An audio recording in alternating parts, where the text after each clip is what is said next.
మీరు మామూలుగా సామాజిక సమీకరణ అదే ఏవైతే అంశాలు ఉన్నాయో ప్రతి అంశాల మీద మీరు చాలా అద్భుతంగా మీకు తోచింది అంటే 10 మందికి ఉపయోగపడేది రైట్ అనిపిస్తే డెఫినెట్లీ మీరు మాట్లాడతారు. అందులో ఫస్ట్ ఉంటారు మీరు. ఎవరు ఇన్నాను అనుకోనండి. బట్ మీ రైట్లో మీ వేలో మీరు వెళ్ళిపోతారు. సో గో బ్యాక్ మార్వాడి అంటే ఇది మీరైతే ఇది అసలు ఎవడైతే మొదలుపెట్టిన మామూలుగా ఉండకూడదని ఫిక్స్ అయిపోయారు మీరు. అసలు ఇది ఎందుకు వచ్చింది అనేది కదా ఇక్కడ కాన్సెప్ట్. సరే గొడవలు జరుగుతుంటే కామన్ అండి. అంత మాత్రానే మనుషుల్ని ఇక్కడి నుంచి పంపించేయడం అనేది ఎందుకంటే గతంలో ఆంధ్ర వాళ్ళని పంపించేసాము ఇప్పుడు ఏళ్ళని పంపించేస్తాం అన్నట్టు కూడా రకరకాల చర్చలు బయటకు వస్తా ఉన్నాయి. దీని మీద ఏం మాట్లాడతారు మేడం? గో బ్యాక్ మార్వాడి కదండి, go back Hindu culture. Go back Hindu culture, go back Hindu culture, go back సనాతన ధర్మ. ఇప్పుడు ఈ ఉద్యమంలో పాల్గొన్నటువంటి వాళ్ళందరూ ఎవరండి? హేతువాదులు కదా.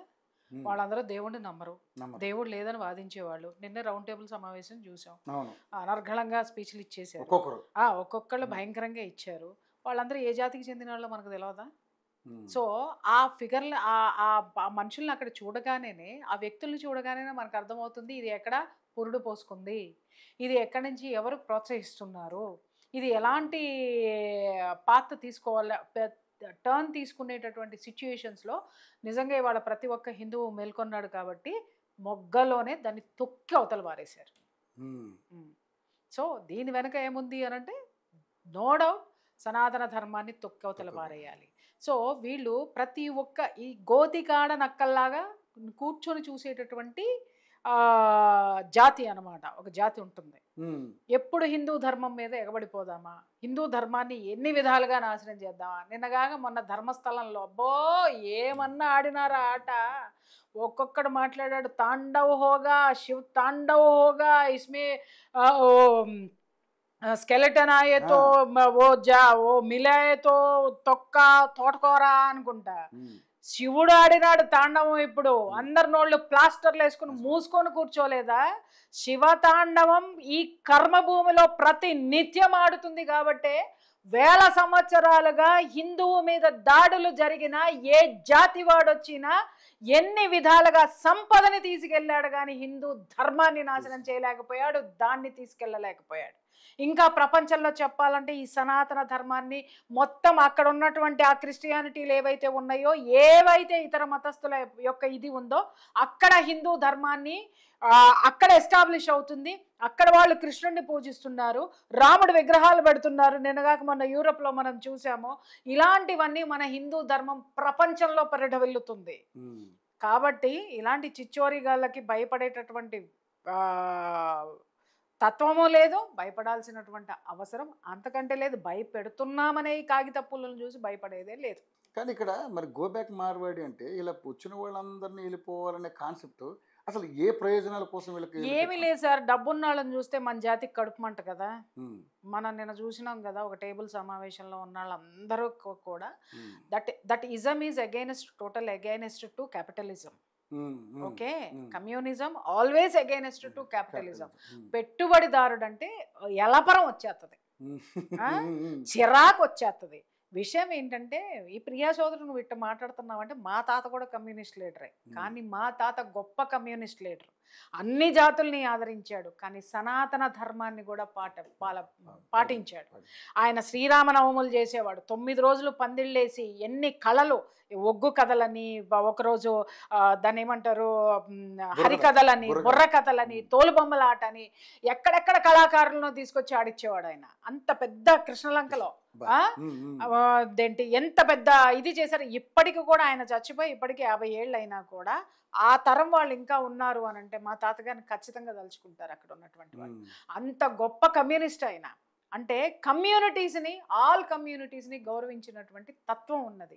నేను అక్కడి నుంచి ఆ భావజాలం నుంచే వచ్చాను. కాబట్టే ఎక్కడ అన్యాయం జరిగినా, ఎక్కడ ఎదవతనం జరిగినా నా లోపల రక్తం ఉడుకుతుంది, నేను ఆగను.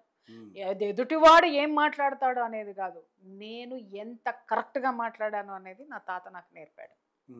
ఎస్, కాబట్టి ఈ భావజాలం ఉన్నటువంటి జాతుల్ని మనం అక్కడ చూసిన తర్వాత వీళ్ళకి ఎలపరం ఏంటి? డబ్బున్న వాళ్ళని చూస్తే ఎలపరం. కాబట్టి ఆ డబ్బున్న వాళ్ళు ఎవరు ఫస్ట్ కమ్మళ్ళని టార్గెట్ చేసినారు. కమ్మోళ్ళు కమ్మోళ్ళు కమ్మోళ్ళు కమ్మోళ్ళు కేవలం కమ్మ కులాన్ని టార్గెట్ చేసి పంపించేశారు ఇక్కడి నుంచి, వెళ్ళిపోయినారు. ఆ తర్వాత ఏం పెట్టినారు? నిధులు, నీళ్లు, నియామకాలు. దానికి నేను కూడా ఓటేస్తానండి. ఎందుకు అనంటే ఎవరిని దోచుకోవద్దు. అది ఆంధ్ర వాడైనా సరే, నా ఇంట్లో వాడైనా సరే నేను ఒప్పుకోను, అంతే. ఎవరి ధర్మం ప్రకారం నువ్వు ఉండు, ధైర్యంగా ఉంటావు. నువ్వు ఎప్పుడైనా ఎక్కడైనా తలెత్తుకుని తిరుగుతావు. నేననే ₹1 కోల్పో, కానీ స్వరూపాన్ని కోల్పోవద్దు. దీన్ని మా తల్లిదండ్రులు నాకు నేర్పారు. నా తాత నుంచి నేను నేర్చుకున్నా, నా తాత ముత్తాతల నుంచి నేను నేర్చుకున్నా. అయితే ఇక్కడ ఏమవుతుంది అనంటే, ఈ వెర్షన్ ఎప్పుడైతే ఈ పాత్రను మనం తీసుకున్నామో, డబ్బున్నాళ్ళంటే అలపరం పడదు మనకి. అక్కడ ఒక కమ్యూనిటీని టార్గెట్ చేశారు. ఎందుకు? ఆ కమ్యూనిటీ ఇక్కడ డామినేటింగ్ ఉంది, ఇక్కడ ఆటలు సాగవు. అలాగే దోపిడీని ఖచ్చితంగా మనం ఎదిరించాల్సిందే. నేను చెప్పాను ఇందాక, నా ఇంట్లో వాడైనా సరే పంపించేశాం. మన నిధులు, మన నీళ్లు, మన నియామకాలు మనం తెచ్చుకున్నాం. ఆ తర్వాత చాలా మాట్లాడాం మనం వాళ్ళ గురించి, చాలా అంటే చాలా మాట్లాడాం. మాకెందుకులే అని చెప్పేసి అని వెళ్ళిపోయినారు. అయిపోయింది. ఇవాళ అది అయిపోయింది.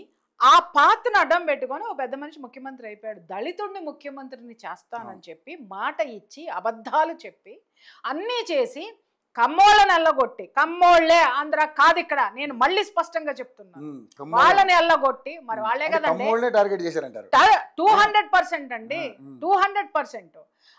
ఇప్పుడు ఆంధ్ర వాళ్ళు వెళ్ళిపోవడం వల్ల ఇక్కడ తెలంగాణలో ఆంధ్ర వాడు వెళ్ళిపోయేటప్పుడు నీకు అధికారం ఇచ్చినప్పుడు తెలంగాణ మిగులు బడ్జెట్ ఎంత, ఈ రోజు తెలంగాణ బడ్జెట్ ఏంటి, మిగులు ఎంత ఉంది, తగులు ఎంత ఉంది, నీ అప్పులు ఎంత ఉన్నాయి, బయట తీసి మాట్లాడుకుందాం. మా నిధులు తీసుకుపోతున్నారు, మా నీళ్లు తీసుకుపోతున్నారు, మా నియామకాలు తీసుకుపోతున్నారు. ఈరోజు ఎన్ని నియామకాలు జరిగాయి, ఎన్ని నీళ్లు తెచ్చాం, అలాగే ఎంత నిధులు సమకూర్చి నీ తెలంగాణని బంగారు తెలంగాణ చేసావు నాకు చూపించమని. బంగారాలు వాళ్ళు వేసుకున్నారు, బంగారు కారులో వాళ్ళు తిరిగారు, బంగారాలు భగవంతుడు. మళ్ళీ విషయం చూడండి, ఇక్కడ ఆంధ్ర వాళ్ళని తరిమేసి మళ్ళీ ఆంధ్ర దేవుడికే బంగారం తీసుకెళ్ళి పెట్టినాం మనం. ఆ అంటే ఇది ఎలాంటి దాన్ని ఏమంటారు, ద్వంద్వ వైఖరి. ఎవరి మీద నీకు? మరి అదే బంగారం అదే ఇది తెలంగాణలో యాదగిరి గుట్టకి ఎందుకు ఇలా, వెంకటేశ్వర స్వామికి ఎందుకు ఇచ్చావు అంటే దాని వెనక ఉన్నటువంటి నీ కుట్ర ఏంటి? తెలంగాణ ఇక్కడ లేదు, వాదం మాత్రమే ఉంది. రెచ్చగొట్టావు, నీ పబ్బం గడుపుకున్నావు, అది అయిపోయింది కదా. ఇప్పుడు మళ్ళీ అధికారం కావాలి. ఇప్పుడు ఉనికిని కోల్పోయింది ఆ పార్టీ. ఉనికిని కోల్పోయినటువంటిది మళ్ళీ ఉనికిలోకి రావాలి అని అంటే ఏ వాదంతో గెలిచింది? ప్రాంతీయవాదంతో గెలిచింది. ప్రాంతీయవాదంలో కూడా ఒక కమ్యూనిటీనే వాళ్ళు టార్గెట్ చేశారు. అండర్స్టాండ్? ఆ తర్వాత హిందుగాళ్ళు బొందుగాళ్ళు అని చెప్పేసి అని మాట్లాడిన తర్వాత బొందలో పెట్టినారు జనం. ఇప్పుడు ఆ బొందను బయటికి తీసుకుని ప్రాణం పోసుకోవాలి అని అంటే మళ్ళీ ఈ ప్రాంతీయవాదాన్నే తెర మీదకి తీసుకొని రావాలి. కాబట్టి ఏదో ఒక అలజడి ఇక్కడ అన్రెస్ట్ క్రియేట్ చేయాలి, సోషల్ అన్రెస్ట్ క్రియేట్ చేయాలి, పొలిటికల్ మైలేజ్ తెచ్చుకోవాలి. సో దీంతో ఇది సుదీర్ఘంగా నడుస్తున్నటువంటి ఈ నికృష్టమైనటువంటి ఒక ఇజం ఏదైతే ఉందో ఆ ఇజాన్ని పట్టుకొని వాళ్ళని పట్టుకొని నడుపుతున్నటువంటి దందాకి తెరలేపినటువంటి సంఘటన.